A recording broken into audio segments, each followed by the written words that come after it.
السلام علیکم ناظرین، آپ کا میزبان وقار حیدر چوہان آپ کی خدمت میں حاضر ہے۔ ناظرین، اس وقت ہم موجود ہیں راول پنڈی کے اندر، اور میرے ساتھ آج جو مہمان شخصیت موجود ہیں جناب امان اللہ خان صاحب، یہ chief executive officer education Rawal Pindi ہیں۔ ان سے بات کریں گے یوم سیاہ کشمیر کے حوالے سے۔ السلام علیکم سر۔ وعلیکم السلام۔ اچھا امان اللہ صاحب، مجھے یہ بتائیے گا کہ آج یوم سیاہ کشمیر منایا گیا، اس حوالے سے آپ کیا کہیں گے؟ یہ ایک ایسی تحریک ہے پاکستان بننے کے ساتھ ہی شروع ہو گئی۔ ہندوستان نے غاصبانہ قبضہ کیا ہوا ہے مقبوضہ کشمیر پہ، اور مسلسل جو یو این اے کوئی قراردادیں ہیں ان کو اگنور کر رہا ہے، اور ظلم و ستم بڑھتا جا رہا ہے۔ کشمیر کے لوگ آزادی مانگ رہے ہیں اور یہ ظلم و ستم کر رہے ہیں۔ اس کے خلاف پورے پاکستان میں یوم سیاہ منایا گیا، اور خاص طور پر راول پنڈی میں جس کا کشمیر کے ساتھ گہرا تعلق ہے، انہوں نے بھرپور حصہ لیا، بچوں نے حصہ لیا، بڑوں نے لیا، اور تمام کمیونٹیز نے لیا، اور دنیا کو یہ پیغام دیا کہ ہم کشمیریوں کے ساتھ ہیں، اور ہم دنیا کو یہ پیغام دینا چاہتے ہیں کہ یہ امن چاہتے ہیں، آزادی چاہتے ہیں، ان کو آزادی دی جائے، ان پر ظلم جو ہو رہا ہے ہندوستان کی آرمی کر رہی ہے اس کو روکا جائے، اور اقوام متحدہ میں جو وعدہ کیا گیا ہے اس کو پورا کیا جائے تاکہ وہ آزادی کی نعمت سے سرفراز ہو سکے۔ مجھے یہ بتائیے گا کہ یہ جو یوم سیاہ کشمیر ہے، اس کا بیک گراؤنڈ کیا ہے؟ اس کا بیک گراؤنڈ یہ ہے کہ ہندوستان نے اس پہ قبضہ کیا، اور پھر مودی حکومت نے جو کشمیر کی خاص پوزیشن تھی 2019 میں وہ ختم کر دی، اور اس کا سٹیٹس جو ہے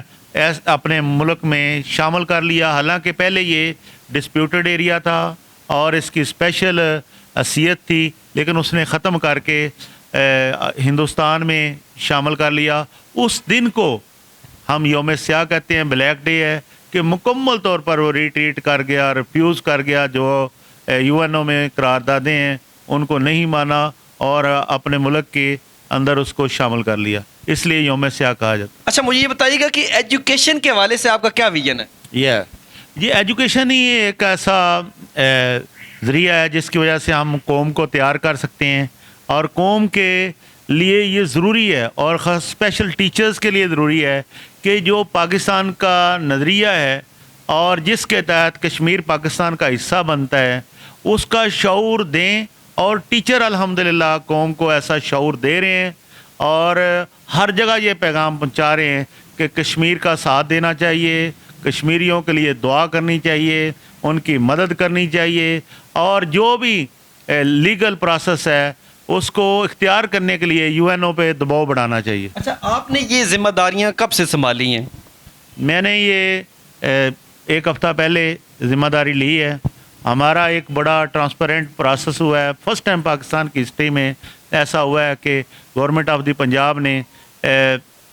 ٹیسٹ کے ذریعے اور بڑے ٹرانسپیرنٹ طریقے سے انٹرویو کے ذریعے ایک پروسیس کیا ہے، جس کے تحت 19 گریڈ میں کام کرنے والے آفیسر کو سلیکٹ کیا گیا ہے، اور پورے پنجاب میں سی اوز کو چینج کر کے نئے جو سلیکٹ شدہ سی اوز ہیں ان کو لگایا گیا ہے تاکہ کوالٹی ایجوکیشن کو انشور کیا جا سکے، اور جو آؤٹ آف اسکول چلڈرن ہیں ان کو اسکول میں لایا جا سکے، اور انرجیٹک طریقے سے جو تبدیلیاں آ رہی ہیں ان کو امپلیمنٹ کیا جا سکے۔ اور اس کے ساتھ ساتھ یہ بہت ضروری سمجھا جا رہا تھا کہ کوالٹی مینجمنٹ کو انہینس کیا جائے۔ اچھا، مجھے یہ بتائیے گا کہ کون کون سی پالیسیز ہیں جو حکومت کی طرف سے آپ کو دی گئی ہیں، اور کن پالیسیز کے اوپر آپ کا فوکس ہوگا؟ جی، سب سے بڑی پالیسی یہ ہے جو بڑا مسئلہ بنا ہوا ہے جب سے پاکستان بنا ہے کہ بچے اسکول نہیں آ رہے۔ اب حکومت نے ایسا کیا ہے کہ یونین کونسل کی سطح پر بچوں کا ڈیٹا لیا ہے، اب اس کو لک کریں، ایک پوری ٹیم لک کرے گی، دیکھے گی، سرچ کرے گی کہ، اور اسکول کی کیپیسٹی بڑھاتے ہوئے ٹیچرز کی ٹریننگ کو، تربیت کو امپروو کرنے کے ساتھ ساتھ جو انفراسٹرکچر ہے اس کو بہتر کر کے، جو بچے اسکول سے باہر ہیں ان سے رابطہ کر کے، انہیں انسینٹیو دے کے، جیسے گورنمنٹ خوراک کا بندوبست کر رہی ہے، بچوں کو دودھ دے رہی ہیں ان کی صحت بہتر کرنے کے لیے، ایسے انسینٹیوز دے کے اسکول کو بہتر کیا جائے، اور کوئی بھی بچہ ایسا نہ ہو جو تعلیم سے محروم ہو۔ ان کے لیے ڈفرینٹ قسم کے وظائف کا انتظام کیا جا رہا ہے، اور